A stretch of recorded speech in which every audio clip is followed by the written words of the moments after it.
स्वागत है आपका मेरे ट्रेडिंग फॉर बिगिनर्स के पार्ट 2 वाले वीडियो में। पिछली वीडियो में मैंने बताया था 6 स्टेप्स जिससे आप ट्रेडिंग को मास्टर कर सकते हैं। अगर नहीं देखा तो जाके एक बार देख लेना। हमारा फर्स्ट स्टेप है बेसिक कॉन्सेप्ट्स क्लियर करना।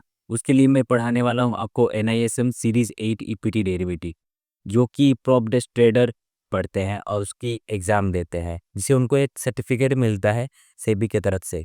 अगर आप प्रॉप डेस्क ट्रेडिंग करना चाहते हैं तो आपके लिए ये मैंडेटरी है। अगर आप नहीं करना चाहते, खुद से पर्सनल ट्रेडिंग करना चाहते हैं रूम पे, तो ये आपके लिए मैंडेटरी नहीं है। लेकिन आपको ये फर्स्ट स्टेप वाला जो बेसिक कॉन्सेप्ट का वीडियो है या फिर NISM का जो मैं वीडियो लाने वाला हूँ वो देखना है, क्योंकि इसमें आपको बेसिक्स पता चलेंगे। इन ट्रेडिंग सीखने के लिए बेसिक कॉन्सेप्ट की ज़रूरत है। तो आप उसकी इस तरह से समझो, जब एक बिल्डिंग तैयारी होता है, ठीक है?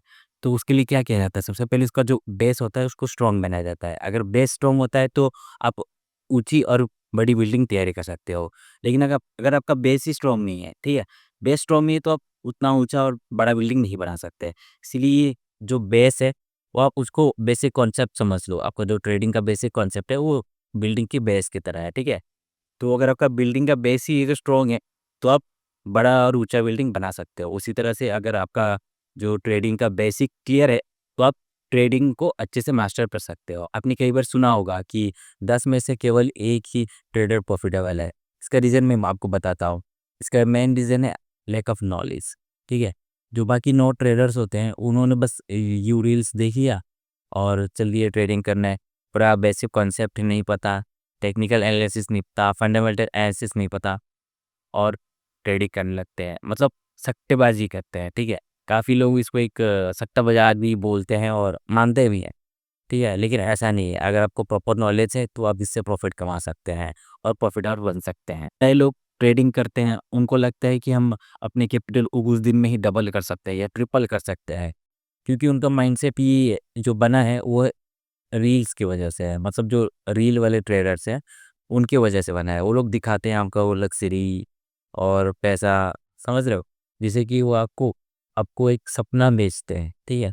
आपका जो ड्रीम है वो आपको बेच रहे हैं।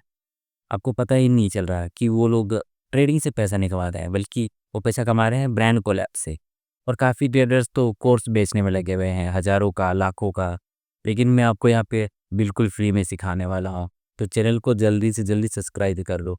और मैंने किसको यूट्यूब पे ये भी बताते देखा कि आप 10,000 से कैसे 1 करोड़ बना सकते हो। भाई मतलब 10,000 से 1 करोड़ इम्पॉसिबल नहीं है, पॉसिबल है। लेकिन आप ऐसा सोचोगे कि मैं 1 साल में बना लूँगा या कुछ महीनों में ही बना लूँगा, 10,000 से 1 करोड़। तो मैं सच बता रहा हूँ, 10,000 पूरे कमा दोगे, ठीक है? इसलिए इन रील वाले ट्रेडर्स पे ज़्यादा विश्वास मत करो, ठीक है? खुद की अपनी नॉलेज डेवलप करो और खुद से ट्रेडिंग सीखो। मतलब मैं सिखाने ही वाला हूँ, मुझसे सीख लो। आप एक बार ट्रेडिंग सीख लो, फिर आपको खुद पता चल जाएगा कि आप कितने पारी में हो। तो इसके बाद से मेरी जो वीडियोज़ आने वाली है वो NISM एग्ज़ाम के ऊपर ही आएँगी। अगर आप घर पे ट्रेडिंग करना चाहते हैं पर्सनल, ठीक है? आप प्रॉप बेस्ड नहीं करना चाहते, फिर भी आपको वो वीडियोज़ देखना चाहिए, क्योंकि आपको उससे बेसिक्स पता चलेंगे, ठीक है? फिर जाकर आपको मैं सिखाऊँगा टेक्निकल एनालिसिस और उसके बाद फंडामेंटल एनालिसिस भी सिखाऊँगा और उसके बाद डेमो ट्रेडिंग करेंगे, कि रियल ट्रेडिंग पे आएँगे, ठीक है? तो ट्रेडिंग में क्या है कि माइंडसेट भी बहुत ज़्यादा ज़रूरी होता है, ठीक है? तो इसके लिए मैं आपको अलग-अलग बुक्स भी पढ़ाऊँगा, जैसे कि एक ट्रेडिंग इन द ज़ोन है, जो कि मेरी पर्सनल फेवरेट है। वो भी आपको मैं आगे चल के पढ़ाऊँगा। मिलते हैं अगली वीडियो में, तब तक के लिए टाटा, बाय बाय।